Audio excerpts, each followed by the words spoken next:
ಕಾಲಿಗೆ ಕಟ್ಟಿದ ಗೆಜ್ಜೆ ಮನೆಯ ಒಳಗೆ ರಾತ್ರಿ ಹೋದರೆ ಅಲ್ಲಿ ಎಲ್ಲ ವಾಸ್ತು ದೋಷ ಇದ್ದರೆ ಪರಿಹಾರ ಆಗ್ತದೆ ಅಂತ ಭಾವನೆ ಇದೆ ಮೊದಲಿದೆ. ನಮ್ಮ ನೇತೃತ್ವದಲ್ಲಿ ಮುಂಬೈ ಮಹಾನಗರದಲ್ಲಿ ಚಿಕ್ಕಮೇಳ ತಿರುಗಾಟ ಮಾಡಿದ್ವಿ. ನಮ್ಮ ಕಲಾಗಾಶಿ ಅನೀಶ್ ಕೋಟಿಯನ್ ಅಂತ ಇದ್ದಾರೆ, ನನ್ನೊಟ್ಟಿಗೆ ಇದ್ದಾರೆ, ಇಲ್ಲೇ ಇದ್ದಾರೆ. ಅನೀಶ್ ಕೋಟಿಯನ್ ಬರ್ಡೇ ನನಗೆ ಅಷ್ಟೇ. ಹಾಗಾಗಿ ಮಕ್ಕಳೊಂದು 40 ಮಕ್ಕಳು ತನಕ ಇದ್ದಾರೆ ಈ ಸರಿ ಯಕ್ಷಗಾನಕ್ಕೆ.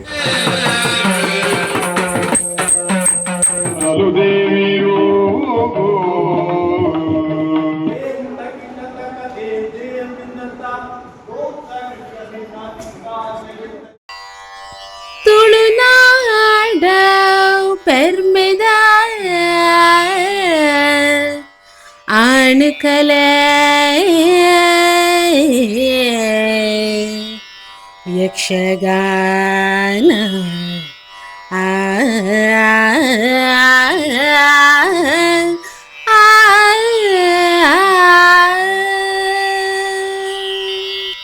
కలకల కలటు మేలాయిన కలకల కలటు మేలాయిన బిలె కట్టర యావందిన బిలె కట్టర యావందిನ ತಾಳಮೇಳಲು ಕೂಡ್ದಿನ ಸಾರಕಾಲಲಾಳಿಯಂದಿನ ಘೀನದಿಂಜಿನ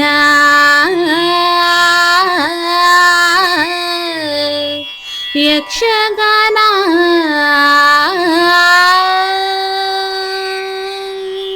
ಯಾವುದೇ ಕಾರ್ಯಕ್ಕೆ ಮುನ್ನ ಶ್ರೀ ಗಣೇಶನನ್ನು ಸ್ತುತಿಸುವುದು ಹಿಂದೂ ಸಂಪ್ರದಾಯ.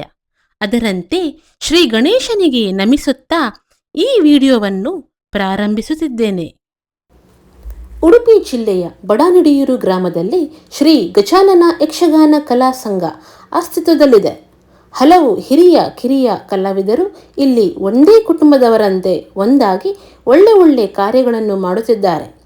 ಈ ಕಲಾಕ್ಷೇತ್ರದ ಸಮೀಪದಲ್ಲಿರುವ ಶ್ರೀ ಗಣಪತಿ ದೇವಸ್ಥಾನದ ಕತೆ ಅಭೂತಪೂರ್ವ ಸಂಗತಿ. ಹಾಯ್, ಹಲೋ ಎಲ್ಲರಿಗೂ. ನಾನು ಇವತ್ತು ಬಂದಿದ್ದೇನೆ ನಮ್ಮ ಬಡನಿಡಿಯೂರು ಗ್ರಾಮದ ಶ್ರೀ ಗಜಾನನ ಯಕ್ಷಗಾನ ಕಲಾ ಸಂಘ ರಿಜಿಸ್ಟ್ರಿ ಇಲ್ಲಿ. ಸೊ ನಾನು ಇವತ್ತು ಇಲ್ಲಿಯ ಸಂಘದ ಸದಸ್ಯರು, ಅಧ್ಯಕ್ಷರು ಇವರೆಲ್ಲರೂ ಇದ್ದಾರೆ. ಈ ಯಕ್ಷಗಾನ ಅಂದರೆ ಏನು, ಇಲ್ಲಿ ಏನೆಲ್ಲ ಚಟುವಟಿಕೆಗಳು ನಡೀತದೆ, ಈ ಸಂಘವು ಏನೆಲ್ಲ ಕಾರ್ಯಗಳನ್ನು ಮಾಡ್ತವೆ ಅಂತೆಲ್ಲ ಅವರನ್ನೆಲ್ಲ ಮಾತಾಡಿಸಿ ಒಂದಿಷ್ಟು ಮಾಹಿತಿಯನ್ನು ನಿಮ್ಮ ಮುಂದೆ ನಾನು ತರಲಿಕ್ಕಿದ್ದೇನೆ. ಬನ್ನಿ, ನಾವು ನಮ್ಮ ಅರ್ಚಕರನ್ನು ಮೊದಲಿಗೆ ಮಾತಾಡಿಸೋಣ. ಇವರೇ ನಮ್ಮ ಶ್ರೀಯುತ ಜನಾರ್ದನ ಸಿ ಕರ್ಕೆರ್ ಅವರು. ನಮಸ್ತೆ ಸರ್. ಈ ಸಾನ್ನಿಧ್ಯದಲ್ಲಿ ಈ ನಮ್ಮ ಇತಿಹಾಸದ ಬಗ್ಗೆ ನಮಗೆ ಒಂಚೂರು ಮಾಹಿತಿ ಕೊಡ್ತೀರಾ? ಇತಿಹಾಸ ಅಂದರೆ ನಮ್ಮ ಹಿರಿಯರೆಲ್ಲರೂ 1958ರ ಇಸ್ವಿಯಲ್ಲಿ ಇಲ್ಲಿ ಅವರು ಸಭೆ ಸೇರಿ ಒಂದು ಸಂಘವನ್ನು ಆರಂಭಿಸಿದ್ದಾರೆ. ಹಿರಿಯರಂದರೆ ನಮ್ಮ ಕೆಲವು ಹಿರಿಯರಿದ್ದಾರೆ. ಆ ಹಿರಿಯರು ಸಂಘವನ್ನು ಸ್ಥಾಪನೆ ಮಾಡಿ 62ರಲ್ಲಿ ಒಂದು ಮಹಾಗಣಪತಿಯ ಒಂದು ಪಟವನ್ನು ಇಟ್ಟು ಇಲ್ಲಿ ಒಂದು ಸಣ್ಣವನ್ನು ಮಾಡಿತ್ತು. ಆ ಮಾಡಿಯಲ್ಲಿ ಅದೊಂದು ಗಣಪತಿಯ ಒಂದು ಪಟವನ್ನು ಇಟ್ಟು ಅದಕ್ಕೆ ನಮ್ಮ ಹಿರಿಯರೆಲ್ಲರೂ ಪೂಜೆ ಎಲ್ಲ ಮಾಡ್ತಾ ಇದ್ದಾರೆ. ರಾತ್ರಿ ಸಮಯದಲ್ಲಿ ವಾರಕ್ಕೊಂದು ಸಲ ಶನಿವಾರ ರಾತ್ರಿ ಪೂಜೆ, ಬೆಳಿಗ್ಗೆ ಪೂಜೆ ಇದೆಲ್ಲ ಮಾಡ್ಕೊಂಡು ಬಂದಿದ್ದಾರೆ. ಆನಂತರ 1992ರಲ್ಲಿ ಸಾನ್ನಿಧ್ಯ ಜೀರ್ಣೋದ್ಧಾರ ಆಯಿತು. ಗರ್ಭಗುಡಿ ಜೀರ್ಣೋದ್ಧಾರ ಸಮಯದಲ್ಲಿ ಅಲ್ಲಿದ್ದ ಮೂರ್ತಿಯನ್ನು, ಅಲ್ಲಿ ಒಂದು ಶಿಮೇಟಿಯ ಮೂರ್ತಿಯಲ್ಲಿತ್ತು, ಅದನ್ನು ತೆಗೆದು ಒಂದು ಹೊಸ ಅದೇ ಇದರಲ್ಲಿ ಪ್ರಕಾರದಲ್ಲಿ ಒಂದು ಸಾನ್ನಿಧ್ಯಕ್ಕೆ ಕಂಚಿನ ಒಂದು ಮುಖವನ್ನು ಮಾಡಿಸಿದ್ದು. ಗರ್ಭಗುಡಿ ಎಲ್ಲ ಪ್ರತಿಷ್ಠೆ ಆಯಿತು. ಅದ ನಂತರ 2004ರಲ್ಲಿ ಸಭಾಭವನವನ್ನು ನಾವು ಮಾಡಿದ್ದೇವೆ. ವರ್ಷಂಪ್ರತಿ ನಾವು ವಾರ್ಷಿಕೋತ್ಸವವನ್ನು ಆಚರಿಸ್ತಾ ಬರ್ತಾ ಇದ್ದೇವೆ. ಫೆಬ್ರವರಿ ಪ್ರಥಮ ಶನಿವಾರದಂದು, ಮೊದಲ ಶನಿವಾರದಂದು ನಾವು ಆಚರಣೆ ಮಾಡ್ತಾ ಹಿರಿಯರು ಆಚರಣೆ ಮಾಡ್ತಾ ಇದ್ದಾರೆ. ಆ ಪ್ರಕಾರವಾಗಿ ನಾವು ಅದರ ವಾರ್ಷಿಕೋತ್ಸವವನ್ನು ಫೆಬ್ರವರಿ ಪ್ರಥಮ ವಾರ್ಷಿಕೋತ್ಸವವನ್ನು ನಾವು ವಾರದಲ್ಲಿ ಮಾಡಿಕೊಂಡು ಬಂದಿದ್ದೇವೆ. ಇನ್ನು ಕೆಲವು ಸದಸ್ಯರು ಇದರಲ್ಲಿ ತುಂಬ ಕೆಲಸವನ್ನು ಮಾಡಿ ಎಲ್ಲ ಸಂಘವನ್ನು ಒಳ್ಳೆ ಮೇಲಿನ ಸಾಧಾರಣ ಒಂದು 17ರಲ್ಲಿ ಮೇಲಿನ ಒಂದು ಸಭಾಭವನವನ್ನು ನಿರ್ಮಾಣ ಮಾಡಿದ್ದೇವೆ. ಇದರ ಮೇಲೆ ನಾವೇನು ಬಾಡಿಗೆ ತಗೊಂಡಿಲ್ಲ. ಸ್ವಸಹಾಯ ಸಂಘದವರಿಗೆ ಮತ್ತು ಯಾರಾದರೂ ಶಿಬಿರ ಮಾಡುವವರಿಗೆ ನಾವೊಂದು ಅವರಿಗೆ ಒಂದು ಸೇವೆಯಾಗಿ ಕೊಡ್ತಾ ಇದ್ದೇವೆ ಕಾಣಿಕೆ. ಮಹಾಗಣಪತಿ ಅಂತ ಕಾರಣಿಕವನ್ನು ನಿಮಗೆ ಸ್ವಲ್ಪ ಮಾಹಿತಿ ಹೇಳಿ. ಮಹಾಗಣಪತಿ ಕಾಣಿಕೆ ಅಂದರೆ ನಾವು ಪ್ರತಿ ಶನಿವಾರ 8 ಗಂಟೆಗೆ ಪೂಜೆ, ಬೆಳಿಗ್ಗೆ 6:15 ಗಂಟೆ ಪೂಜೆ, ಮತ್ತು ಸಂಕಷ್ಟಿಯಂದು ಬೆಳಿಗ್ಗೆ ಗಣಹೋಮ ಇದೆ 8 ಗಂಟೆಗೆ, 9ವರೆಗೆ ಮಹಾಪೂಜೆ ಇದೆ, ರಾತ್ರಿ 7ವರೆಗೆ ಮಹಾಪೂಜೆ ಇದೆ. ಕಾಣಿಕೆ ಅಂದರೆ ಎಲ್ಲ ಈಗ ಬೋಟಿನವರೆಲ್ಲ ಬಂದು ಅವರೊಂದು ಹೂವೆಲ್ಲ ತಂದು ಪ್ರಾರ್ಥನೆ ಮಾಡಿಕೊಂಡು ಹೋಗ್ತಾರೆ. ಅವರ ಕೆಲಸ ಎಲ್ಲ ಜಯ ಆಗ್ತಾ ಇದೆ, ಜಯ ಆಗಿದೆ. ಮತ್ತು ಒಂದು ವ್ಯಕ್ತಿ 3 ವರ್ಷ ಆಯಿತು, ಅವರೊಂದು ಸಂಕಲ್ಪ ಮಾಡಿ ಇಲ್ಲಿ ಒಂದು ಪ್ರಸಾದ ತಗೊಂಡು ಹೋಗಿ ನನ್ನ ಕೆಲಸ ಆದರೆ ಬೊಂಬೆಯಲ್ಲಿ ಇಡೋದು, ಅವರು ಕೆಲಸ ಆದರೆ ಇದಕ್ಕೆ ಒಂದು ಬೆಳ್ಳಿಯ ಮುಖವನ್ನು ಕೊಡ್ತೇವೆಂಬ ಸಂಕಲ್ಪ ಮಾಡ್ಕೊಂಡು ಹೋಗಿದ್ದಾರೆ. ಈ ಬೆಳ್ಳಿಯ ಮುಖ ಏನು ನಮಗೆ ಕಾಣ್ತಾ ಇದೆ, ಅವರೇ ಅವರೇ ಕೊಟ್ಟಿದ್ದು ಶಂಕರ ಪೂಜಾರಿ ಅವರಂತ. ಅವರು ಅವರು ಮುಂಬೈ ಊರಿಲ್ಲೇ ಅಲ್ಲಿ ಕಾರ್ಯದರ್ಶಿಯಾಗಿ ನೀವು ಏನೆಲ್ಲ ಸೇವೆಯನ್ನು ಮಾಡ್ತಾ ಇದ್ದೀರಾ? ಸಭೆಯಲ್ಲಿ ಸೇರಿ ಇಲ್ಲಿ ಕಾರ್ಯವಹಿಸಿ ಎಲ್ಲ ಕೆಲಸ ಯಾವುದೆಲ್ಲ ಇದೆ ಸಂಘದ್ದು ಎಲ್ಲ ಮಾಡ್ತಾ ಇದ್ದೇವೆ. ಮತ್ತು ಎಲ್ಲ ಇಲಾಖೆಗೆಲ್ಲ ಕೆಲಸ ಇದ್ದರೆ ಅಧ್ಯಕ್ಷರು ನಾವೆಲ್ಲ ಒಟ್ಟಾಗಿ ಹೋಗಿ ಸದಸ್ಯರನ್ನು ಕೂಡಿಕೊಂಡು ಹೋಗಿ ಎಲ್ಲ ಕೆಲಸದಲ್ಲಿ ನಾವು. ಗಜಾನನ ಯಕ್ಷಗಾನ ಕಲಾ ಸಂಘದ ನಮ್ಮ ಅಧ್ಯಕ್ಷರಿದ್ದಾರೆ. ನಮಸ್ತೆ ಸರ್, ನಿಮಗೆ ನಿಮ್ಮ ಪರಿಚಯ ಹೇಳಿ ಸರ್. ನಾನು ಶಶಿಧರ ಎಮಾಮೀನ್ ಅಂತ ಶ್ರೀ ಗಜಾನನ ಯಕ್ಷಗಾನ ಕಲಾ ಸಂಘದ ಅಧ್ಯಕ್ಷನಾಗಿದ್ದೇನೆ. ಹಲವಾರು ಸಂಸ್ಥೆಯಲ್ಲಿ ದುಡಿದು ಅಭ್ಯಾಸ ಇದೆ. ಕೆಲವರು ಸಂಸ್ಥೆಯಲ್ಲಿ ಅಧ್ಯಕ್ಷನಾಗಿ ಕಾರ್ಯದರ್ಶಿಯಾಗಿ ಈಗಲೂ ನೇಮಕಗೊಂಡಿದೆ. ಈ ಕಲಾ ಸಂಘ ಅಂದರೆ 1958ರಲ್ಲಿ ಸ್ಥಾಪನೆ ಆಗಿದೆ ಅಂತ ನಮ್ಮ ಹಿರಿಯರು ಹೇಳ್ಕೊಂಡು ಬಂದಿದ್ದಾರೆ. ಬಟ್ ನಮ್ಗೆ ಗೊತ್ತಿಲ್ಲ. ಅಲ್ಲಿಂದ ನಮ್ಮ ಹುಟ್ಟೆ ಅಲ್ಲಿಂದ 1958 ನಮ್ಮ ಹುಟ್ಟು. ಒಂದು 12 ವರ್ಷದಲ್ಲಿ ನಾವು ಈ ಸಂಘಕ್ಕೆ ಕಾಲಿಟ್ಟಿದ್ದೇವೆ. ಯಾಕಂದರೆ ಬಾಲ ಕಲಾವಿದರಾಗಿ ನಮ್ಮ ಕಾರ್ಯದರ್ಶಿಯವರು ಹಾಗೆ ಬಾಲ ಕಲಾವಿದರಾಗಿ ನಾವು ಒಟ್ಟಿಗೆ ವೇಷ ಮಾಡಿದವರಲ್ಲ. ಯಕ್ಷಗಾನ ಅಂದರೆ ಒಂದು ಸಂಸ್ಕೃತಿ, ಅದನ್ನು ಉಳಿಸಬೇಕೆಂಬ ಒಂದು ನೆಲೆ. ಅಂದರೆ ಯಕ್ಷಗಾನದ ಒಂದು ಹ್ಯಾಬಿಟ್ ಯಾರಿಗೆ ಬರ್ತದೆ ಅದು ಮತ್ತೆ ಬಿಟ್ಟುಕೊಡುವುದಿಲ್ಲ. ಇದರಲ್ಲಿ ತಾಳ ಅಭ್ಯಾಸ ಮಾಡೋದು ಅಥವಾ ಬೇರೆ ಚಟುವಟಿಕೆ ಇದರಲ್ಲಿ ಮೇಯ್ನಾಗಿ ಕನ್ನಡವನ್ನು ಉಳಿಸಬೇಕೆಂಬ ಒಂದು ಸಂಸ್ಕೃತಿ ಇದೆಯಲ್ಲ. ಕನ್ನಡದ ಬಗ್ಗೆ ಯಾವುದೇ ಒಂದು ಯಕ್ಷಗಾನವನ್ನು ಮಾಡುವಾಗ ಕನ್ನಡವನ್ನು ಬಿಟ್ಟು ಅದಕ್ಕೆ ಹೊರಗೆ ಇಂಗ್ಲೀಷ್ ಆಗಲಿ ಹಿಂದಿ ಆಗಲಿ ಬರಲಿಕ್ಕಿಲ್ಲ. ಈ ಯಕ್ಷಗಾನಕ್ಕೆ ಸಂಬಂಧಪಟ್ಟ ಎಲ್ಲ ಚಟುವಟಿಕೆ, ಅದು ತಾಳಮದ್ದ ಇರ್ಬೋದು, ವೇಷಭೂಷಣ ಇರ್ಬೋದು, ನೃತ್ಯ ಅಭ್ಯಾಸ ಇರ್ಬೋದು, ಭಾಗವತಿಗೆ, ಇಂಥದ್ದೆಲ್ಲ ಕಾರ್ಯಕ್ರಮ ಇಲ್ಲಿ ಚಿಕ್ಕಮೇಳ ಅಂತ ಎಲ್ಲ ಕಾರ್ಯಕ್ರಮಗಳು ಇಲ್ಲಿ ನಮ್ಮ ಸಂಘದ ಕಲಾವಿದರು ಇದ್ದಾರೆ ಯಕ್ಷಗಾನದಲ್ಲಿ. ಹಾಗೂ ಇಲ್ಲಿನ ಪರಿಸರದ ಮಕ್ಕಳು ಬೇರೆ ಬೇರೆ ಕಡೆಯಿಂದ ಮಕ್ಕಳು ಬರ್ತಾರೆ, ಅವರಿಗೆ ತರಬೇತಿ ಕೊಡ್ತೇವೆ. ಅವರು ಮುಂದೆ ನಮಗೆ ಈಗ ವಯಸ್ಸಾಗಿದೆ, ಅದನ್ನು ಅವರು ಬೆಳೆಸಬೇಕು ಎಂಬ ಉದ್ದೇಶದಿಂದ ಅವರಿಗೆ ತರಬೇತಿಯನ್ನು ಈಗಲೂ ಕೊಡ್ತಾ ಇದ್ದೇವೆ. ಅಂದ್ರೆ ತರಬೇತಿ ಅಂತ ಹೇಳಿದ್ರೆ ಖಾಲಿ ಯಕ್ಷಗಾನ ಕುಣಿತ ಮಾತ್ರವಾ ಅಥವಾ ಭಾಗವತಿಕೆ ಇರ್ಬೋದು? ಯಕ್ಷಗಾನದಲ್ಲಿ ಕುಣಿತ ಮತ್ತೆ ನೃತ್ಯ, ಭಾಗವತಿಕೆ ಎಲ್ಲವೂ ಬರ್ತದೆ. ಅದನ್ನು ಒಂದು ಹಂತವಾಗಿ ಕಲಿಬೇಕು. ಒಂದೇ ಸಲ ಭಾಗವತಿಕೆ ಕಲಿತೆ ಅಂತ ಆಗುದಿಲ್ಲ. ಎಲ್ಲದಕ್ಕೂ ನೀವು ಇಲ್ಲಿ ತರಬೇತಿಯನ್ನು ಕೊಡ್ತೀವಿ. ಹೌದು. ಸೊ ಎಷ್ಟು ಏಜಿನ ಮಕ್ಕಳು ಇಲ್ಲಿ ಬರ್ತಾರೆ? ಸಾಧಾರಣ ಒಂದು 4-5 ವರ್ಷದಿಂದ ಸ್ಟಾರ್ಟ್ ಆಗ್ತದೆ. ಮತ್ತೆ ಹೀಗೆ ನೀವು ತಾಳಮದ್ದಲೆ ಅಂತ ಹೇಳಿದ್ರಿ. ಈಗ ತಾಳಮದ್ದಲೆ ಯಾರು ಮಾಡ್ತಾರೆ ಅವರು ಕುಣಿತ ಸಹ ಮಾಡ್ತಾರ ಅಥವಾ ಅದು ಬೇರೆ ಬೇರೆ ಒಂದು ಜನರು ಮಾಡುದ? ಆಕ್ಚುಲಿ ತಾಳಮದ್ದಲೆ ಮಾಡುವವರು ವಾಗ್ಮಿ ಅಂತ ಹೇಳ್ತಾರೆ. ವಾಗ್ಮಿ ಅಂದ್ರೆ ಅವರಿಗೆ ಎದುರಿನವ್ರು ನೀವು ಏನಾದರೂ ಕ್ವಶನ್ ಹಾಕಿದ್ರೆ ಈ ಯಕ್ಷಗಾನದ ಬಗ್ಗೆ, ಮಹಾಭಾರತ ಆಗಲಿ, ರಾಮಾಯಣ ಆಗಲಿ, ಭರತಗೀತೆ ಆಗಲಿ, ಯಾವುದೇ ಒಂದು ವಿಷಯದ ಬಗ್ಗೆ ನೀವು ಎಲ್ಲವನ್ನೂ ಜ್ಞಾನ ಮಾಡಿಕೊಂಡ ಮೇಲೆ ತಾಳಮದ್ದಲೆಗೆ ಹೋಗುದು. ಯಾಕಂದ್ರೆ ಅಲ್ಲಿ ಎದುರಿನವರು ಅಂತವರೇ ಬರ್ತಾರೆ. ತಪ್ಪು ಮಾಡಿಸ್ತಾರೆ, ಅದನ್ನು ಅದು ನೇರವಾಗಿ ನಮ್ಮ ಯಾವ್ದು ಗುರಿ ಉಂಟು ಅಲ್ಲಿ ಮುಟ್ಟಿಸ್ಬೋದು. ಮತ್ತೆ ನೀವು ಹೇಳಿದ್ರೆ ಈಗ ಚಿಕ್ಕ ಮೇಳ ಉಂಟು ನಿಮ್ಮ ಕಲಾ ಸಂಘದಲ್ಲಿ ಸಹ ಅಂತ. ಚಿಕ್ಕ ಮೇಳದ ಬಗ್ಗೆ ಒಂದು ಮಾಹಿತಿ ಕೊಡಿ. ಚಿಕ್ಕ ಮೇಲೆ ಮೊದಲೆಲ್ಲ ಮಾಡ್ತಿದ್ರು. ಈ ಯಕ್ಷಗಾನ ಒಂದು 6 ತಿಂಗಳು ಇರ್ತದೆ. 6 ತಿಂಗಳು ಮುಗಿದಾಗ ಮಳೆಗಾಲ ಬರ್ತದೆ. ಮಳೆಗಾಲ ಬಂದಾಗ ಅವರಿಗೆ ಸ್ವಲ್ಪ ಕಷ್ಟ ಆಗ್ತದೆ, ಆಗುದಿಲ್ಲ. ಆಗ ಮನೆಗೆ ಹೋಗಿ ಚಿಕ್ಕ ಮೇಳ ಅಂತ ಮನೆಯಲ್ಲಿ ಯಕ್ಷಗಾನ ಮಾಡಿಸ್ಬೇಕೆಂಬ ಒಂದು ಹಂಬಲ ಇರ್ತದೆ ಮನೆಯವರಿಗೆ.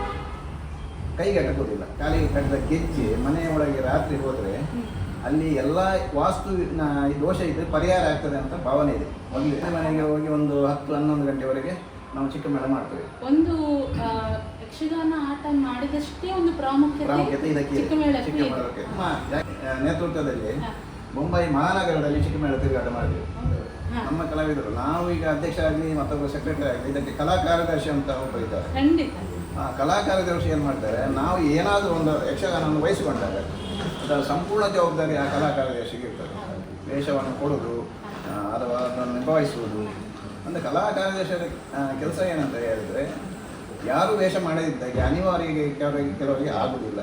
ಆ ಸಮಯದಲ್ಲಿ ಅವರು ರಿಪ್ಲೇಸ್ಮೆಂಟ್ಗೆ ಅವರು ರೆಡಿ ಆಗಬೇಕು ಅಥವಾ ರೆಡಿ ಮಾಡಿಸಬೇಕು.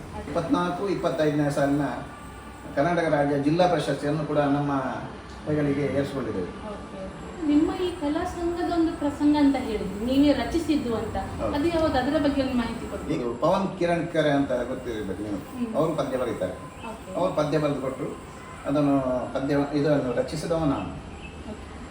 ಇಟ್ಟಾಗ ಸ್ವಾಮಿಗಳು ಎಲ್ಲವನ್ನು ಚೆಕ್ ಮಾಡಿ ನನ್ನ ಇದನ್ನು ಅವರು ಇದು ಸರಿಯಾಗಿದೆ ಅಂತ ತೋರಿಸಿದವರು. ಅಂದ್ರೆ ನೀವು ಮಾತ್ರ ಬರೆದದಲ್ಲ, ಕೆಲವರು ಬರೆದಿದ್ದಾರೆ, ಅವರಿಗೆ ಸಬ್ಮಿಟ್ ಮಾಡಿದ್ದಾರೆ.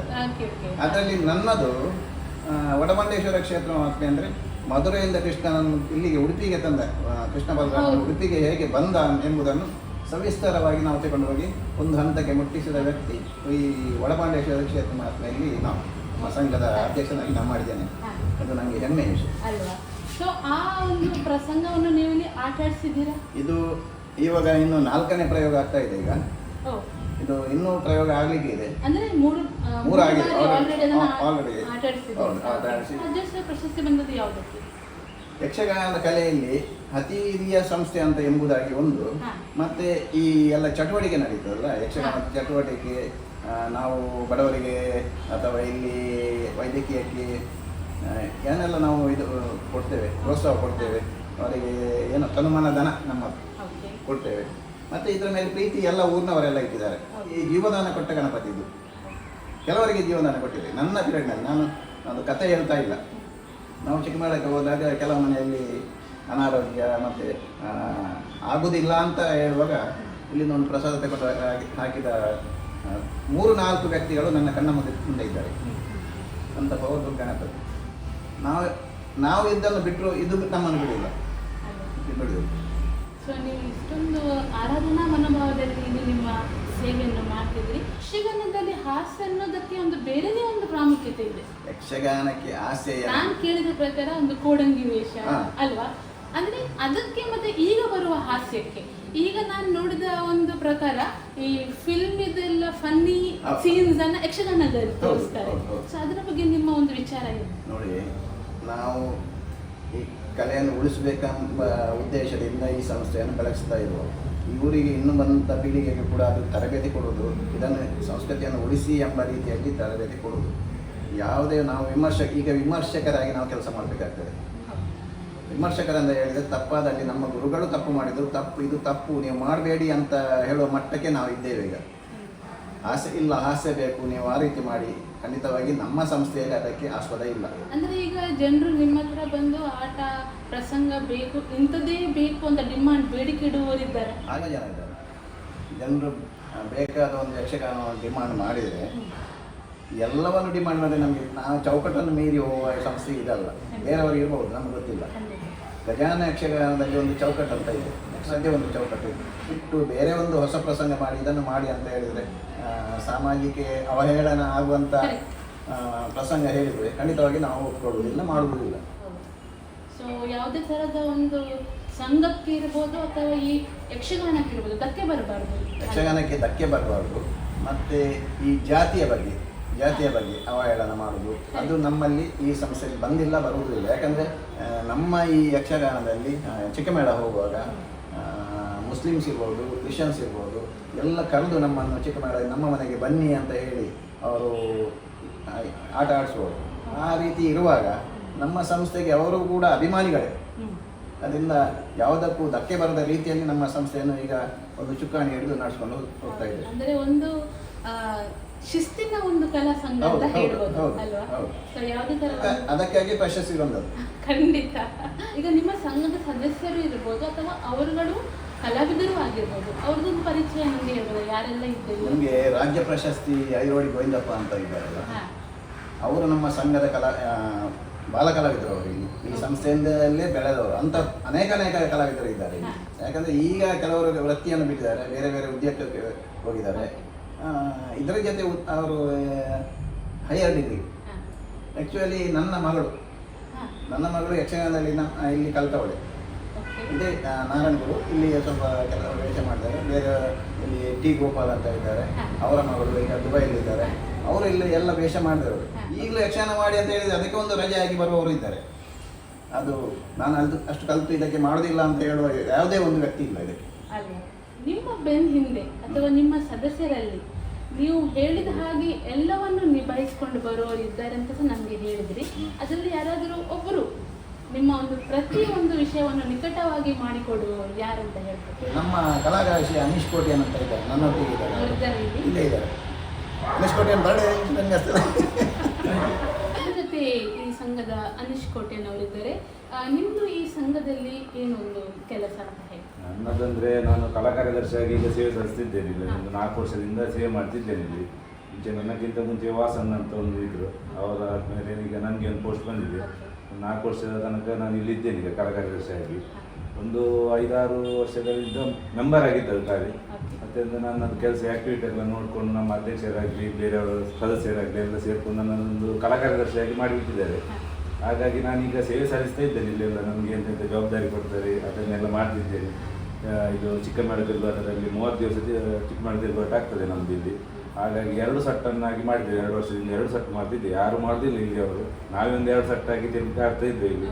ನಿಮಗೆ ಅಷ್ಟು ಕರೆ ಎಲ್ಲ ಬರ್ತಾ ಉಂಟು ಇಲ್ಲಿ ಲೋಕಲ್ ಇದೆ, ನಮ್ಮ ಮನೆಗೆ ಬನ್ನಿ, ನಮ್ಮ ಮನೆಗೆ ಬನ್ನಿ ಅಂತ. ಹಾಗಾಗಿ ನಾವು ಒಂದು ಸಟ್ಟಲ್ಲಿ ನಮ್ಮ ಹತ್ರ ಮುಗಿಸ್ಲಿಕ್ಕೆ ಆಗುದಿಲ್ಲ 30 ದಿವಸದಲ್ಲಿ.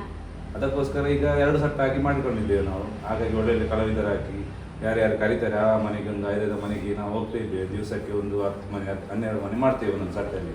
ಹಾಗಾಗಿ ನನಗೇನು ಜವಾಬ್ದಾರಿ ಅಂದರೆ ನಾನು ಬಂದು ಸಾಯಂಕಾಲ ಬಂದು ಎಲ್ಲ ವೇಷದವರು ಬಂದಿದ್ರ ಎಲ್ಲರೂ ವೇಷಕ್ಕೆ ಕುತ್ಕೊಂಡು ಟೈಮ್ ಸರಿಯಾಗಿ ಹೊರಡ್ತಾರ ಅದೆಲ್ಲ ನೋಡಬೇಕು. ಮತ್ತು ಬೆಳಿಗ್ಗೆ ಹೋಗಿ ನಮ್ಮೊಟ್ಟಿಗೆ ಎಲ್ಲ ಸದಸ್ಯರಿರ್ತಾರೆ, ಯಾವ್ಯಾವ ಮನೆಗೆ ಹೋಗೋದು ಕುತ್ಕೊಂಡು ಸ್ವಲ್ಪ ಒಂದು ಅರ್ಧ ಗಂಟೆ ಕುತ್ಕೊಂಡು ಇಲ್ಲಿ ಚರ್ಚೆ ಮಾಡಿ ಯಾವ್ಯಾವ ಮನೆಗೆ ಇವತ್ತು ಹೋಗೋದು ಮತ್ತು ಯಾರೆಲ್ಲ ಕಳೆದಿದ್ದಾರೆ ಅವರ ಮನೆಗೆ ಯಾವಾಗ ಹೋಗೋದು ಹಾಗೆಲ್ಲ ಚರ್ಚೆ ಮಾಡಿ ಡೈಲಿ ನಾವು ಒಂದು 11 ಗಂಟೆಗೆ ಇಲ್ಲಿ ಹೊರಡ್ತೇವೆ ಇದು ಇನ್ವಿಟೇಷನ್ ಕೊಡಲಿಕ್ಕೆ. ಹಾಗಾಗಿ ಕೊಟ್ಟು ಬರ್ತೇವೆ. ಒಂದು 2 ತಂಡದ್ದು ಸಹ ನಾವೇ ಕೊಟ್ಟು ಬರೋದು. ಮತ್ತು ನಾವು ಸಾಯಂಕಾಲ ಒಂದು 6 ಗಂಟೆಗೆ ಹೊರಡ್ತೇವೆ ಇಲ್ಲಿ ಚಿಕ್ಕಮೇಳ ತಿರುಗಾಟಕ್ಕೆ. ಹಾಗಾಗಿ ನಾವು ಒಂದು 5 ಗಂಟೆಗೆ ಇಲ್ಲಿ ಇರಲೇಬೇಕಾಗ್ತದೆ. ಯಾಕೆಂದರೆ ನಾವು ಜನ ಎಲ್ಲ ಸಟ್ ಮಾಡಲಿಕ್ಕೆ ಇರ್ತಾರೆ, ಹಿಮ್ಮೇಳದವರನ್ನು ವೇಷದವರನ್ನು ಈ ಒಂದೊಂದು 4-4 ಜನ ಅದಕ್ಕೆ ಹಾಕಿ ಈಗ ಇದಕ್ಕೆ ಹಾಕಿ 2 ಟೀಮನ್ನು ಡಿವೈಡ್ ಮಾಡಲಿಕ್ಕೆ ಆಗ್ತದೆ. ಮತ್ತು ಒಂದಂದರೆ ಗಾಡಿದೆಲ್ಲ ವ್ಯವಸ್ಥೆ ಆಗಬೇಕು. ಎಲ್ಲದಕ್ಕೆ 2 ಟೀಮ್ ಗಾಡಿ ಬೇಕು, 3 ಗಾಡಿ ಬೇಕಾಗ್ತದೆ. ಹಾಗಾಗಿ ನಮ್ಮ ಸದಸ್ಯರೆಲ್ಲ ಗಾಡಿ ಎಲ್ಲ ತರ್ತಾರೆ, ಅವರನ್ನು ಡಿವೈಡ್ ಮಾಡಬೇಕು. ಒಂದು ಏರಿಯಾ ಆಚೆ ಬಿಟ್ಟರೆ ಒಂದು ಈಚೆ ಬಿಡ್ತೇವೆ. ಹಾಗಾಗಿ ಒಂದೆಲ್ಲ ಜವಾಬ್ದಾರಿ ಉಂಟು ಈಗ. ಅಂದ್ರೆ ನಿಮ್ಗೆ ಒಂದು ತುಂಬಾ ದೊಡ್ಡ ಜವಾಬ್ದಾರಿ ಇದೆ ಅಂತ ಹೇಳ್ಬೋದು. ಉಂಟು. ಆದರೆ ನನಗೆ ಅಷ್ಟು ಪ್ರೆಜರ್ ಕೊಡುವುದಿಲ್ಲ ಈ ಸಂಘದಲ್ಲಿ. ಎಲ್ಲ ಅಧ್ಯಕ್ಷರಾಗಿ ಮತ್ತೆ ಪ್ರಧಾನ ಕಾರ್ಯದರ್ಶಿ ಅವರು ಸಹ ನನ್ನೊಟ್ಟಿಗೆ ಸೇರ್ಕೊಳ್ತಾರೆ. ನನ್ನ ಹತ್ರ ಒಬ್ಬನ ಹತ್ರ ಆಗುದಿಲ್ಲ ಇದು ಕೆಲಸ ಮಾಡಲಿಕ್ಕೆ. ನನಗೆ ಗೊತ್ತಿತ್ತು ಇದರದ್ದು ಎಂತೆಂಥ ಭಂಗ ಉಂಟಂತ. ಹಾಗಾಗಿ ನನ್ನೊಟ್ಟಿಗೆಲ್ಲ ಇವರೆಲ್ಲ ಸೇರ್ತಾರೆ. ಹಾಗೆ ಮೆಂಬರ್ ಅವರೆಲ್ಲ ಇರ್ತಾರೆ ನಮ್ಮೊಟ್ಟಿಗೆ. ನಾವು ಎಂತ ಹೇಳಿದ್ರು ಇಲ್ಲ ಅಂತ ಹೇಳುವುದಿಲ್ಲ. ಯಾವುದಕ್ಕೆ ಹೋಗೋದಾದ್ರೆ ರೆಡಿ ಇರ್ತಾರೆ. ಕೆಲಸಕ್ಕೆ ಅದು ರಜೆ ಹಾಕಿ ಇದರ ಕೆಲಸ ನಾವು ಬರ್ತೇವೆ ಅಂತೆಲ್ಲ ಹೇಳ್ತಾರೆ. ಮೆಂಬರ್ನವರು ತುಂಬ ಜನ ಇದ್ದಾರೆ. ಹಾಗಾಗಿ ನಮ್ಮ ಏನೆಲ್ಲ ತೊಂದರೆಗಳು ನೀವು ಫೇಸ್ ಮಾಡ್ತೀರಿ ಇದರಲ್ಲಿ? ತೊಂದರೆ ಅಂದರೆ ಮಳೆಗಾಲದಲ್ಲಿ ಸ್ವಲ್ಪ ಕಷ್ಟನೇ ಚಿಕ್ಕಮೇಳಕ್ಕೆಲ್ಲ ಹೋಗೋದು. ಒಂದೊಂದು ಸೈಡ್ ನಾವು ಆಚೆ ನಮ್ಮ ಮೆಂಬರ್ ಮನೆಗೆ ಹೋಗ್ಲಿಕ್ಕೆ ಇರ್ತದೆ. ಒಂದು 2 ಕಿಲೋಮೀಟರ್ ನಡ್ಕೊಂಡು ಹೋಗಿದ್ದು ಸಹ ಉಂಟು ಈ ವರ್ಷ. ನೀರಲ್ಲೆಲ್ಲ ದಾಟಿಸಿ ನಮ್ಮ ಮೆಂಬರವರೆಲ್ಲ ವೇಷದವರನ್ನೆಲ್ಲ ಎತ್ಕೊಂಡು ಗೆಜ್ಜೆ ಎಲ್ಲ ಚಂಡೆ ಆಗ್ತದೆ. ಗೆಜ್ಜೆ ಚಂಡೆ ಆಗ್ಬೋದು, ಅವ್ರದ್ದು ಬಟ್ಟೆ ಚಂಡೆ ಹಾಳಾಗ್ತದೆ. ಹಾಗಾಗಿ ನಾವು ಮೆಂಬರ್ ಅವರೆಲ್ಲ ಸೇರಿಕೊಂಡು ಅವರನ್ನು ದಾಟಿಸುವುದೊಂದು ನಮ್ದು ಇದು ಉಂಟು. ನಮ್ಮ ಮೆಂಬರ್ನವರ ಮನೆಗೆ ಒಂದು ಚಿಕ್ಕಮಗಳೂರಿಗೆ ಹೋಗಿದ್ದೇವೆ ಈ ಸರಿ. ಹಾಗಾಗಿ ಸ್ವಲ್ಪ ಕಷ್ಟ ಉಂಟು ಹೇಳುವುದಂದ್ರೆ. ನಮ್ಗೆ ಈಗ ಗೊತ್ತಾಗ್ತಿಲ್ಲ. ನಮ್ಗೆ ಎಲ್ಲರೂ ಸಹಕಾರ ಮಾಡ್ತಾರೆ ಇಲ್ಲಿ ಸಂಘದಲ್ಲಿ. ಎಲ್ಲರೂ ಸಹಕಾರ ಮಾಡ್ಬೋದು. ನನಗೆ ಗುರು ಬಿಡುದಿಲ್ಲ. ನಿಮ್ಮ ಮಾತು ಎಲ್ಲರೂ ಕೇಳ್ತಾರೆ. ನಮ್ಮ ಮಾತನ್ನ ಎಲ್ಲರೂ ಕೇಳ್ತಾರೆ ಈಗ ಸರ್. ಈ ಒಂದು ಯಕ್ಷಗಾನ ಕಲಾ ಸಂಘದಲ್ಲಿ ಯಾವುದೆಲ್ಲ ಪ್ರಾಜೆಕ್ಟ್ಸ್ ಅನ್ನು ಇಟ್ಕೊಂಡಿದ್ದೀರಿ, ಯಾವುದೆಲ್ಲ ಯೋಜನೆಗಳನ್ನ ಇಟ್ಕೊಂಡಿದ್ದೀರಿ, ಯಾವ ಮಟ್ಟಕ್ಕೆ ಯಾವ ಹಂತಕ್ಕೆ ಈ ಒಂದು ಸಂಘವನ್ನು ಕರೆದೊಯ್ಯಬೇಕು ಅಂತ ಒಂದು ಆಸೆ ಇದೆ? ನಮ್ಮಲ್ಲಿ ಒಂದು ಮಹತ್ವಾಕಾಂಕ್ಷೆ ಇರಬೇಕು. ಮೊದಲು ಹೇಗೆ ಇತ್ತು ಇನ್ನು ಹೇಗೆ ಆಗಬೇಕು ಎಂಬ ಯೋಜನೆ ನಾವು ಹಾಕ್ಕೊಳ್ಬೇಕು. ಅಂದರೆ ಯೋಜನೆ ಅಂತ ನಮ್ಮ ಪ್ರತಿ ಮಹಾಸಭೆಯಲ್ಲಿ ಮುಂದಿನ ಯೋಜನೆ ಅಂತ ಬರ್ತದೆ. ಮುಂದಿನ ಈ ಯೋಜನೆಗೆ ಏನು ಬೇಕು? ರಾಜ್ಯ ಪ್ರಶಸ್ತಿಗೆ ನಾವು ಕರೆಯಬೇಕು. ರಾಜ್ಯ ಪ್ರಶಸ್ತಿಗೆ ಕರೆಯಬೇಕಾದ್ರೆ ಏನೆಲ್ಲ ಮಾಡಬೇಕು? ನಮ್ಮದು ಅದರಲ್ಲಿ ನಾವು ಸಹ ಭಾಗಿಯಾಗಬೇಕು. ನಾವು ಬರೀ ರಾಜ್ಯ ಪ್ರಶಸ್ತಿಗೆ ಹೋಗಿ ಅಲ್ಲಿ ಇದು ಮಾಡೋದಲ್ಲ. ನಮ್ಮಲ್ಲಿ ಅದಕ್ಕೆ ಬೇಕಾದ ಲೈಬ್ರರಿ ಬೇಕು, ವೇಷಭೂಷಣಗಳು ಖಂಡಿತವಾಗಿ ಬೇಕು. ನಾವು ಸ್ವತಃ ವೇಷಭೂಷಣವನ್ನು ಕಟ್ಟಿ ಬಣ್ಣ ನಾವೇ ನಮ್ಮ ಬಣ್ಣವನ್ನು ನಾವೇ ಹಾಕಿಕೊಂಡು ನಾವೇ ಕುಣಿಯೋದು, ನಾವೇ ಒಂದು ಕಲಾವಿದರಾಗಿ ಮೆರೆಯಬೇಕು. ಆ ಮಟ್ಟಕ್ಕೆ ಏರಿ ನಮ್ಮಲ್ಲಿ ಭಾಗವತಿಗೆ ಚೆಂಡೆ ಮದ್ಲೆ ಬಾರಿಸುವ ಕಲಾವಿದರು ನಮ್ಮಲ್ಲಿ ಇರಬೇಕು. ಅವರು ಯಾವ ಮಟ್ಟದಲ್ಲಿ ಹೋದರೂ ಅವರಾಗಿ ಮಾಡುವಂಥ ಆ ವ್ಯವಸ್ಥೆ ನಮ್ಮಲ್ಲಿ ಬೇಕು. ಮಾತ್ರವಲ್ಲ, ಇದಕ್ಕೆ ಫೈನಾನ್ಷಿಯಲ್ ಸ್ವಲ್ಪ ಹೇಗೆ ಬರಬೇಕು ಅದನ್ನೆಲ್ಲ ಆಲೋಚನೆ ಮಾಡಿ ಮುಂದೆ ಆಗಬೇಕು ಅಂತ ಯೋಜನೆ ಮಾಡಿದ್ದೇವೆ. ನಾನು ಹೇಳೋದು ಎಲ್ಲರೂ ನೀವು ಅಧ್ಯಕ್ಷರೇ. ಅಧ್ಯಕ್ಷ ಪೀಠಕ್ಕೆ ಹೋಗಬೇಕಾದ್ರೆ ಸದಸ್ಯರ ಪೀಠ ಹೆಚ್ಚಬೇಕು. ಸದಸ್ಯರ ಹುಮ್ಮಸ್ಸು ಇದ್ದರೆ ನಮ್ಗೆ ಅಧ್ಯಕ್ಷ ಆಗಲಿಕ್ಕೆ ಆಗ್ತದೆ. ಅಧ್ಯಕ್ಷ ಏನಂದರೆ ಒಂದು ಇಡಿಸುಡಿ ಇರ್ತದೆ, ಅದು ಕಡ್ಡಿ ಎಲ್ಲ ಇರ್ತದೆ, ಅದು ಕಟ್ಟಲಿಕ್ಕೆ ಒಂದು ಜನ ಇರ್ತದೆ, ಒಂದು ಹಗ್ಗ ಬೇಕು. ಇದು ಹಗ್ಗ ಮಾತ್ರ ನಾವು ಆ ರೀತಿ ನಾವು ನಮ್ಮ ಭಾವನೆ. ಅದೇ ತಾನು ಅಧ್ಯಕ್ಷನಾದರೂ ಇಲ್ಲಿರುವ ಶ್ರೀ ಮಹಾಗಣಪತಿಯ ಒಂದು ಅನುಗ್ರಹದಿಂದ ಎಲ್ಲ ಸದಸ್ಯರುಗಳು ಸೇರಿದ್ರೆ ಮಾತ್ರ ನಮಗೆ ಕೆಲಸ ಮಾಡಲಿಕ್ಕೆ ಆಗುದು ಅಂತ ಹೇಳುವ ಒಂದು ಮನೋಭಾವನೆಗೆ ನಾನು ಮೆಚ್ಚಲೇಬೇಕು. ಗಜಾನನ ಯಕ್ಷಗಾನ ಕಲಾ ಸಂಘದ ಸದಸ್ಯರುಗಳು ಹಾಗೂ ಇವರೆಲ್ಲರೂ ಕಲಾವಿದರು ಕೂಡ. ಸೊ ಇವರೆಲ್ಲರೂ ಇಲ್ಲಿದ್ದಾರೆ, ನೀವು ನೋಡ್ಬೋದು. ಸರ್, ನಾನೀಗ ಪುನಃ ನಿಮ್ಮ ಹತ್ರ ಕೇಳೋದೇನಂತ ಹೇಳಿದ್ರೆ, ಈಗ ಒಂದು ಕಲಾವಿದನ ಜೀವನದಲ್ಲಿ ಸಾಕಷ್ಟು ತೊಂದರೆಗಳು ಬರ್ತದೆ. ಅದೇ ರೀತಿ ಆ ತೊಂದರೆಗಳನ್ನೆಲ್ಲ ಬಗೆದಿಟ್ಟು ಅವನು ಈ ಒಂದು ಕಲೆಗೆ ಒಂದು ಪ್ರಾಧಾನ್ಯತೆ ಕೊಡಬೇಕಾಗ್ತದೆ. ಅದರ ಬಗ್ಗೆ ನೀವೊಂದು ಏನು ಸಂದೇಶ ಕೊಡ್ತೀರಿ? ಶ್ರೀಮಂತ ಕಲಾವಿದರು ಬೇರೆ ಬೇರೆ ಜಾಬಿಗೆಲ್ಲ ಹೋಗ್ತಾರೆ.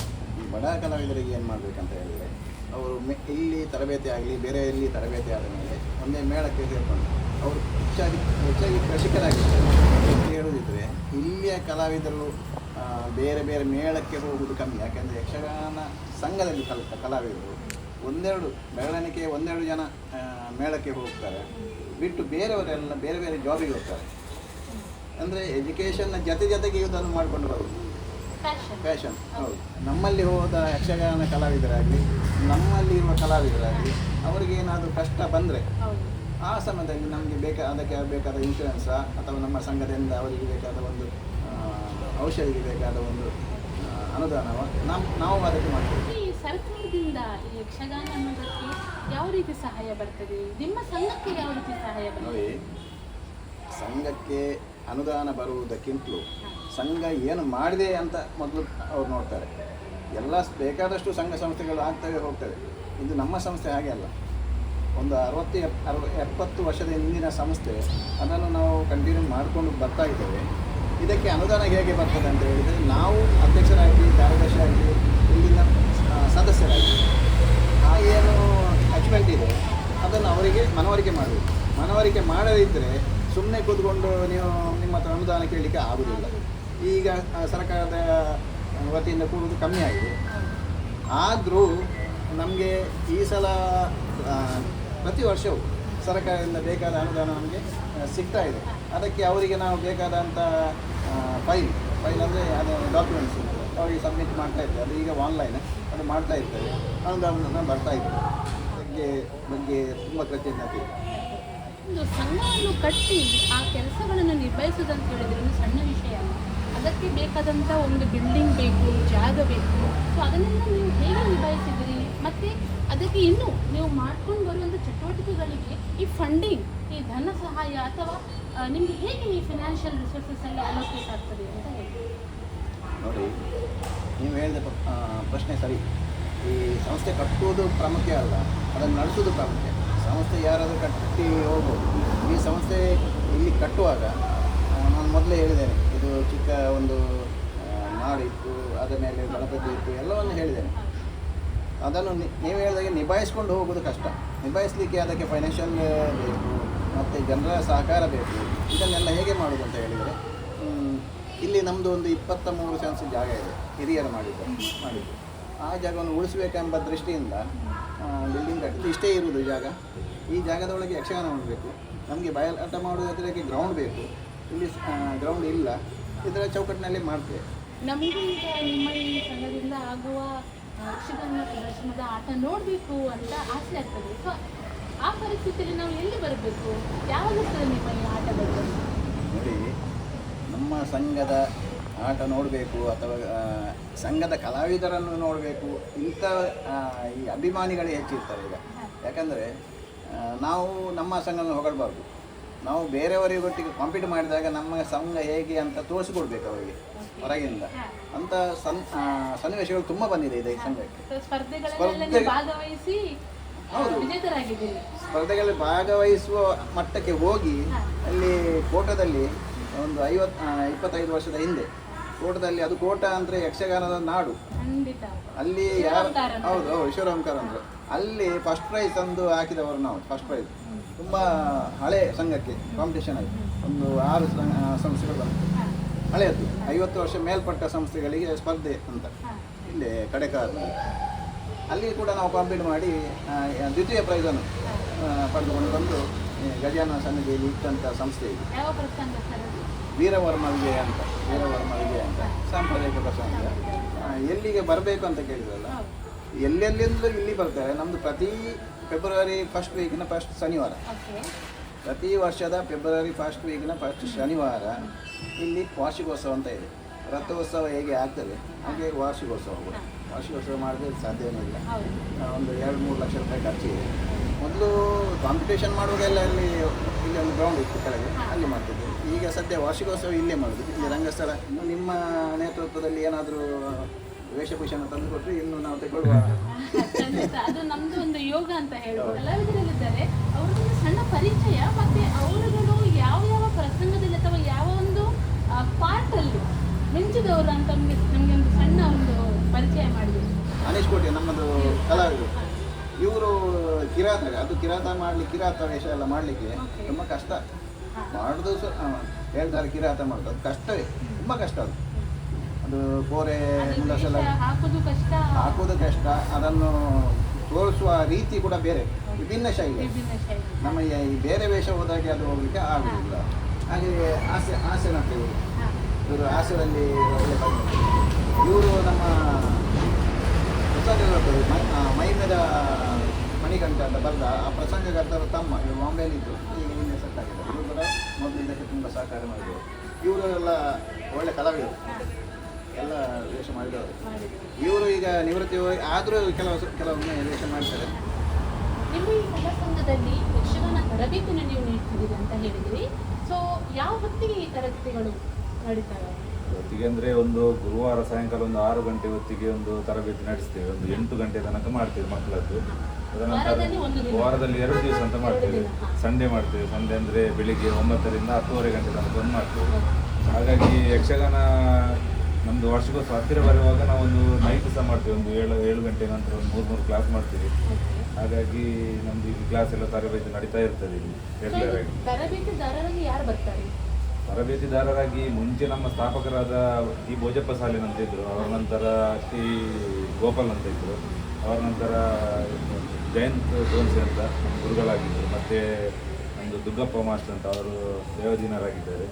ತದನಂತರ ಈಗ ನಮ್ಮದು ರತ್ನಾಕರ ಆಚಾರ್ಯ ಬೆಳ್ಕಳಿ ಅಂತ ಇದ್ದಾರೆ. ಅವರು ಮತ್ತು ಅವರ ಮಗ ಸಹ 10 ಡೇ ಕಲಿಸಲಿಕ್ಕೆ ಅವರ ಮಗ ಬರ್ತಾರೆ ಇಲ್ಲಿಗೆ. ಹಾಗಾಗಿ ಕ್ಲಾಸ್ ಎಲ್ಲ ನಡೀತಾ ಉಂಟು ಒಳ್ಳೆಯ ರೀತಿಯಲ್ಲಿ. ಅವರೆಲ್ಲ ಕಳಿಸ್ತಾರೆ ಮಕ್ಕಳಿಗೆ, ದೊಡ್ಡವರಿಗೆ ಸಹ ಅವರೇ ನಮಗೆ ಮಾರ್ಗದರ್ಶನ ಕೊಡೋದು. ನಾವು ಇಷ್ಟ ತನಕ ಯಾವುದೇ ಚಾರ್ಜಸ್ ಅಂತ ನಾವು ಮಕ್ಕಳಿಗೆ ಯಾರಿಗೂ ಹಾಕಲಿಲ್ಲ. ಇಷ್ಟು ತನಕ ಉಚಿತವಾಗಿ ತರಬೇತಿ ನೀಡ್ತಾ ಇದ್ದೇವೆ. ಮುಂಚಿನಿಂದ ಸಹ ನಮ್ಮ ಹಿರಿಯರು ಮಾಡ್ಕೊಂಡು ಬಂದದ್ದು ಅದೇ. ಈಗ ಸಹ ನಾವು ಸಹ ಒಟ್ಟಾಗಿ ಅದೇ ಮಾಡ್ಕೊಂಡು ಬಂದು ನಮಗಾಗಿ ಮಕ್ಕಳೊಂದು 40 ಮಕ್ಕಳು ತನಕ ಇದ್ದಾರೆ ಈ ಸರಿ ಯಕ್ಷಗಾನಕ್ಕೆ. ಈ ಸಂಘದಿಂದ ಹಲವು ಉದಯೋನ್ಮುಖ ಕಲಾವಿದರು ಹೊರಹೊಮ್ಮುತ್ತಿದ್ದಾರೆ. ಹಲವು ಪ್ರಶಸ್ತಿಗಳನ್ನು ತಮ್ಮ ತೆಕ್ಕೆಗೆ ಹಾಕಿಕೊಂಡಿದ್ದಾರೆ. ಅದರಲ್ಲಿ ಒಂದು ಜಿಲ್ಲಾ ರಾಜ್ಯೋತ್ಸವ ಪ್ರಶಸ್ತಿ. ಇಲ್ಲಿಯ ಸಂಘದ ಸದಸ್ಯರು ಯಕ್ಷಗಾನ ತರಬೇತಿ ಪಡೆಯಲು ಗಣೇಶನ ಸ್ತುತಿಗಾಗಿ ಒಂದು ಚಿಕ್ಕ ಬಳಪದ ಗಣಪತಿಯನ್ನು ತಂದು ಪೂಜಿಸಿದರು.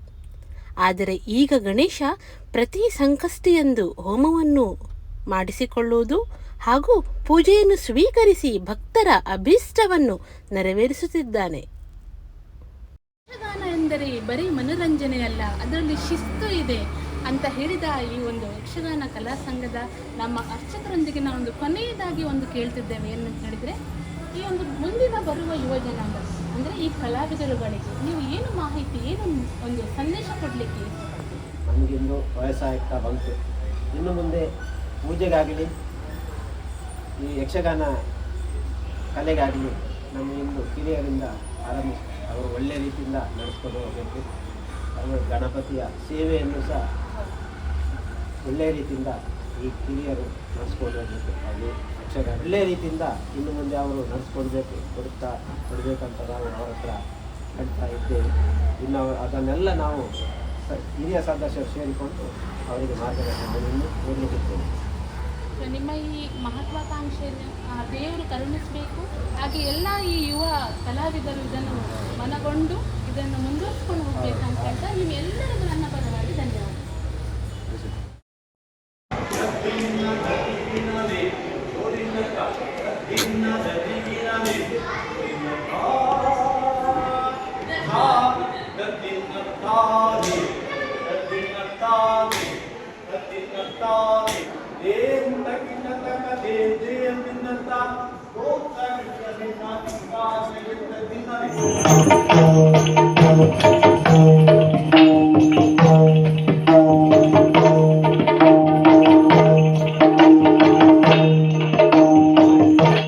ಎಷ್ಟೇ ಪ್ರಾಣಿಗಳನ್ನ ಕಂಡರೂ ನೀನು ಮೋಹ ಪರವಶಳಾದವಳಲ್ಲ.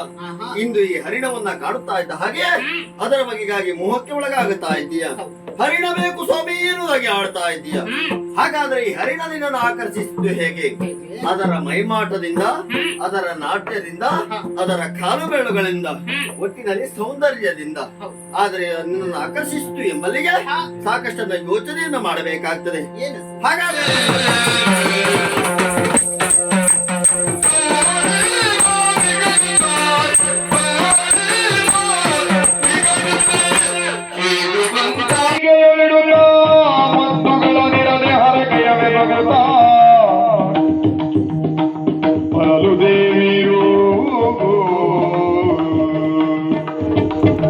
ಈ ಸಂಘವು ಉತ್ತರೋತ್ತರ ಪ್ರಗತಿಯನ್ನು ಪಡೆಯಲಿ, ಹಲವು ಕಲಾವಿದರನ್ನು ಹೊರತರಲಿ, ತುಳುನಾಡ ಹೆಮ್ಮೆಯ ಸಂಘಟನೆಯಾಗಲಿ ಎಂದು ನಾವೆಲ್ಲರೂ ಹಾರೈಸೋಣ. ಯಕ್ಷಗಾನಂ ಗೆಲ್ಗೆ. ತುಳುನಾಡಿನ ಗಂಡು ಕಲೆ ಅಂತ ಪ್ರಸಿದ್ಧ ಆಗಿರುವ ಯಕ್ಷಗಾನದ ಬಗ್ಗೆ ನಾವು ಸಾಕಷ್ಟು ಮಾಹಿತಿಯನ್ನು ಈ ನಮ್ಮ ಗಜಾನನ ಯಕ್ಷಗಾನ ಕಲಾ ಸಂಘದವರು ತಿಳಿಸಿಕೊಟ್ಟಿದ್ದಾರೆ. ಹೀಗೆ ಇನ್ನಷ್ಟು ಎಲೆಯ ಮರೆಯ ಒಂದು ಕಲಾವಿದರಿರ್ಬೋದು, ಸಂಘ ಸಂಸ್ಥೆಗಳಿರ್ಬೋದು, ಇವರು ಎಲ್ಲರನ್ನೂ ನಾನು ನಿಮ್ಮ ಮುಂದೆ ತರಲಿಕ್ಕಿದ್ದೇನೆ. ನನ್ನ ಈ ಒಂದು ವಿಡಿಯೋವನ್ನು ನೋಡ್ತಾ ಇರಿ, ಚಾನಲನ್ನು ಸಬ್ಸ್ಕ್ರೈಬ್ ಮಾಡಿ, ಲೈಕ್ ಮಾಡಿ. ಬಾಯ್.